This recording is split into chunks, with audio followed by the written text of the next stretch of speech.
If you want to be Norse pagan, it's time to unlearn your bullshit. I wish Aesir Eric would take his own advice. So let's break down his argument rather than strawman him like he did to me in his response video. This comment right here is a great example of what I'm talking about. That I wasn't tagged in. His definition of what makes a god in Norse paganism. When do we consider somebody part of the Aesir and Vanir tribe, hence the title, gods? This is actually a purist view. While it isn't a white supremacist view in a direct sense, it is trying to keep the religion pure. It's disregarding syncretism, comparative mythology, evolution of religion with migration and changes in society, and it's extremely narrow in its approach. Gods like Jorð, for example, are gods, but don't fall into the Aesir family. She's the goddess of earth and Thor's mother. You can start to see how this purist view is the offspring of racially purist ideologies. For this, you kind of have to peel back a few layers like everything else because everything has its own concepts in Norse paganism. I've heard this argument here on TikTok a lot. Well, anybody that is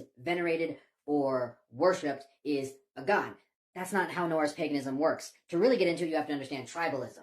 The Aesir are a family of gods, so the idea of a bloodline, heritage, etc. for validity directly correlates with keeping the religion pure. As I explained in my What Are the Gods video, there are no hard definitions of what a god is. It's more of a colloquial understanding. People can ascend to godhood, like we see with Bragi and Volund. Volund is also regarded as Althor, an elf. The dwarves also can be seen as divine spirits. The parallels with the Greek myth of Hephaestus, Aphrodite, and the Necklace of Harmony with the Dvergr, Freya, and Bersingamen show us that an earlier shared myth likely spawned the two stories. Both involve infidelity, deformed smiths, goddess of love, and a cursed necklace. In part, this is because heathenry is animist, not just polytheist. The irony of Aesir Eric's skit about the Zen concept of empty cup at the end of his strawman response is that his own horn runneth over. He also makes a few grave errors, because he refused to do research in lieu of making a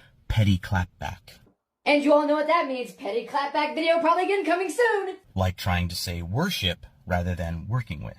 But it's not Norse paganism. This is why you'll hear a lot of us older Norse pagans say that we work with, not worship, the gods. See, once you say the word worship, a god or goddess, this infers the idea that somebody already has about what worship is, and then divinity. And you see this rabbit hole? This is why words are very important. Many new heathens make this mistake, and justifiably so. We're trying to distance ourselves from monotheism, but a simple Google search shows us that worship means to give worth. Again, do your research, especially when trying to teach heathenry. The arch-heathens had a gift economy. Giving and receiving gifts was important for building relationships. Likewise, giving to gods, Vatir, ancestors, kith and kin, is important in building frith and establishing those relationships. It doesn't have to be worship and prostration like we see in Christianity. Onto a couple other grave errors Aesir Eric made. And please note I'm addressing what he said, not what I believe he'll say. What's ultimately going to happen based on his comments, now I'm assuming a lot. He says he dislikes UPG and has made videos on it. I rarely, if ever, teach from UPG. I have videos about how much I hate that. Okay, then why is a giant bold rune on your throat? The Icelandic, Saxon, and Norwegian rune poems say Ansus means mouth. A lot of shared personal gnosis says Ansus is associated with speech, so it makes sense in a Gnostic sense to put it over your larynx, but not in a pure reconstructionist sense. In fact, we don't know how the runes were used. Egil Saga says they were used but implies words rather than individual letters. Again, do your research, especially before making bold claims that clash with permanent marks on your body. So yes, it is your UPG, not inherent fact that Aesir equals gods. Because unlike his comment, there are defined things in Norse paganism.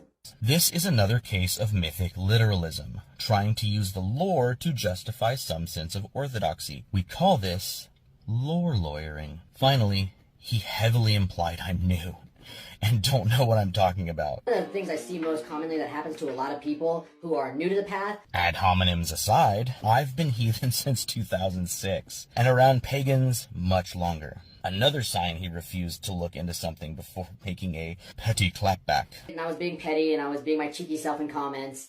I too am a martial artist. Have been since I was 9. Just enrolled my 6-year-old into a local kung fu academy, by the way. Martial arts and their philosophy are very important to me. I'm not sure what Aesir Eric does for a living, and I'm not going to make assumptions. But a bit of my history. I'm a former Marine, currently working in licensed professional security. I've been licensed in 2 states, California and Texas. And I've been in the industry for almost 8 years. Martial arts for me isn't about a weekend hobby or theories discussed in a dojo. For me, it's part of my job. Eastern philosophy is also a big part of that. In Marine Corps boot camp, I went to, and even ran one, Buddhist services. The skit he does at the end of his video is about a concept in Zen Buddhism called empty cup. The cup is your mind.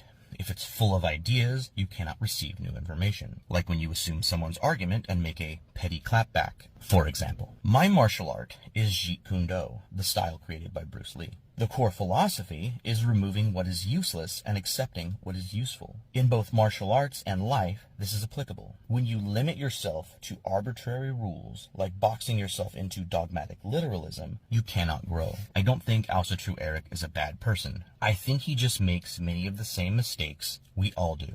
You cannot use the Eddas like a Bible. 1, they were copied down by Christians with no sense of preserving the religion. Snorri's Prose Edda was intended to teach Nordic-style poetry, not preserve our lore. There are no prescriptions in heathenry, no how-to guide, no diagnostic manuals. UPG is necessary for the religious aspects of heathenry. We are reconstructing based on incomplete mythology, biased accounts, and vague archaeological records. So making a bold statement like Aesir equals gods.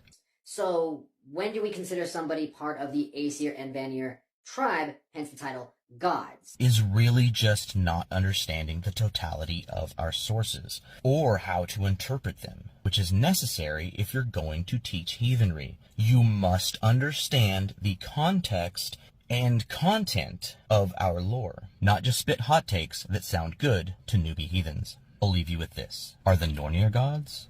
Is Yor the god? Are Skadi and Gerd only gods because they married the right people? Are Frey, Freya, and Njordr only gods because they were exchanged as hostages after the Aesir-Vanir War? Is Loki a god? Do you regard Vatyr as gods, like the dwarves? Think about it.